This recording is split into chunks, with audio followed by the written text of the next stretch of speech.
తాకట్లో ఉన్న బంగారాన్ని విడిపించి ఆ రోజున మార్కెట్ ధర కట్టి మిగిలిన డబ్బును మీకు అందిస్తుంది కొమ్మూరి గోల్డ్.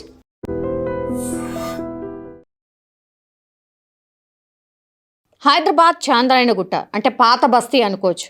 పాత బస్తీలో కొన్ని ఇన్సిడెంట్స్ ఎంత భయాన్ని గొలిపిస్తాయనంటే అక్కడ పాపం నిజంగా అధికారులు అనుకోవచ్చు, లేదంటే ఈ పోలీసులు, ఎస్పెషల్లీ పోలీసులు అయితే చుక్కలు చూస్తారు అని చాలామంది మాట్లాడుతూ ఉంటారు. ఎందుకు ఏంటి అన్నప్పుడు మీరు చూడండి, ఈ ఇన్సిడెంట్లో ఆటో డ్రైవర్ మద్యం తాగుతాడు, మద్యం మత్తులో ఆటోని డ్రైవ్ చేస్తాడు. డ్రంక్ అండ్ డ్రైవ్ టెస్ట్లో పాజిటివ్ వస్తుంది. బండి పక్క కాపు, నువ్వు దిగు, నీ మీద కేసు నమోదైంది అని అంటే బండి పక్క కాపుతాడు. సార్ అంటాడు. ఆ తర్వాత ఒక్క నిమిషం సార్ అని ఆటోల నుంచి నా వస్తువులు తెచ్చుకుంటా అని చెప్తాడు. ఆ వస్తువు ఏంది అనుకుంటున్నారు? ఆ వస్తువు ఆయన చేతిలో పాముతోని ఏకంగా ట్రాఫిక్ పోలీసులకు డ్రంక్ అండ్ డ్రైవ్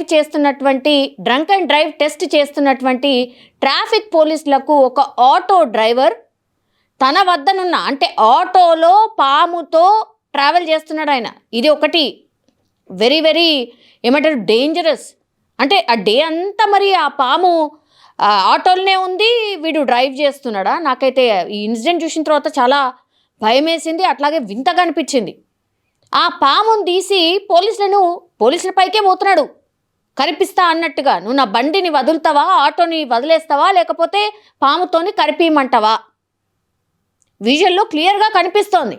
ఈ ఇన్సిడెంట్ చూడగానే ట్రాఫిక్ పోలీసులు కూడా అసలు షాక్ అయిపోయినారు.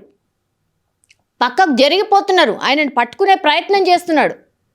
ఎంత మద్యం తాగిండంటే అసలు సోయి కూడా లేదనమాట. ఏం చేస్తున్నా అసలు ఏంది కూడా అసలు సోయి కూడా లేకుండా ప్రవర్తిస్తున్నాడు ఆటో డ్రైవర్. అంటే ఆటో డ్రైవర్ మద్యం మత్తులో డ్రైవ్ చేస్తే, ఒకవేళ డ్రంక్ అండ్ డ్రైవ్కి సంబంధించిన టెస్ట్ లేదనుకోండి, ఆయన ఇక యాక్సిడెంట్ చేసినా ఇక మంది ప్రాణాలు పోవడం ఒకటైతే, ఏకంగా ఆపిన తర్వాత పోలీసులు ఆపి ప్రశ్నించి నీ బండి పక్కకు ఆపేయు అని అంటే కోపంతో ఆటోలో ఉన్న పాముతోని బెదిరిస్తున్నాడు. పహాడీ షరీఫ్లో ఈ స్నేక్ గ్యాంగ్ అని గతంలో చాలా పెద్ద ఎత్తున హల్చల్ చేసింది, మనకు తెలుసు కదా. ఆ ఇన్సిడెంట్ కూడా ఎవ్వరు అంటే మర్చిపోలేదు. సేమ్ అదే దాన్ని ఇప్పుడు మళ్ళీ ఈ ఆటో డ్రైవర్ గుర్తు చేసిండు. అసలు ఆటోలో పాము ఎక్కడికి వెళ్ళొచ్చింది? పాముతోని పోలీసులను భయపెట్టియడం ఏంది? చాంద్రాయణగుట్ట ప్రాంతంలో జరిగింది ఇది. అంటే అసలు ఇప్పుడు ప్రభుత్వానికి సంబంధించిన అధికారులు కానీ పోలీసులు కానీ అసలు ఎప్పుడు ఏం జరుగుతుందో కూడా వాళ్ళకు కూడా తెలియదు అన్నట్టు. ఒకవేళ పాము గరిస్తే ఏమవుతుండే? ఎంత భయంకరం అది. సో పాముని చూపిస్తూ భయపెట్టించిండు. నా ఆటోని వదులుతావా లేదా, నా ఆటోని వదిలేయని పెద్దన గట్టిగా అరుస్తున్నాడు. ఇక పోలీసులు ఏం చేస్తారు, వాళ్ళ స్టైల్లో వాళ్ళ ట్రీట్మెంట్ చేసి ఉంటారు. కానీ ఇట్లా పాముతోని భయపెట్టియడం ఏంటి?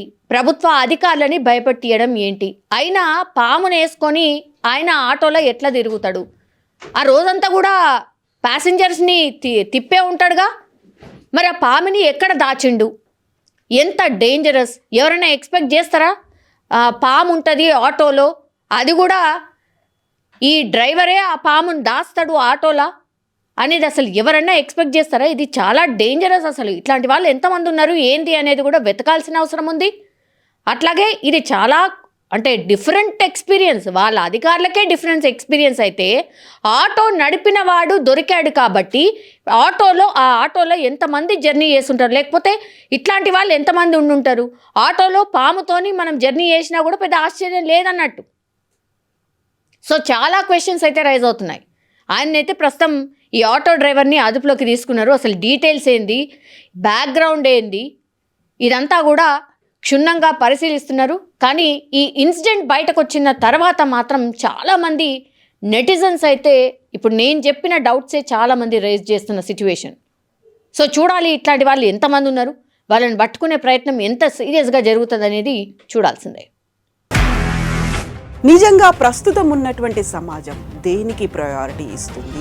ఆర్థిక సంబంధాల చుట్టూ మాత్రమే తిరుగుతుంది. మళ్ళీ ఎన్నికలంగానే చాలా విరక్తి కలుగుతాను. మంచి అనిపిస్తుంది కదా, లేడీస్ కూడా ఛాలెంజింగ్ జాబ్స్ చేసినప్పుడు చాలా బాగుంటది. ట్రాఫిక్ అసిస్టెంట్స్ గా నియమించిన ట్రాన్స్జెండర్స్ అందరితో సాల్యూట్ చేయించుకుంటున్నారు. ఫుడ్ డెలివరీ ఇవ్వటానికి వెళ్ళినటువంటి డెలివరీ బాయ్ అనిల్ పై కళ్ళ ముందు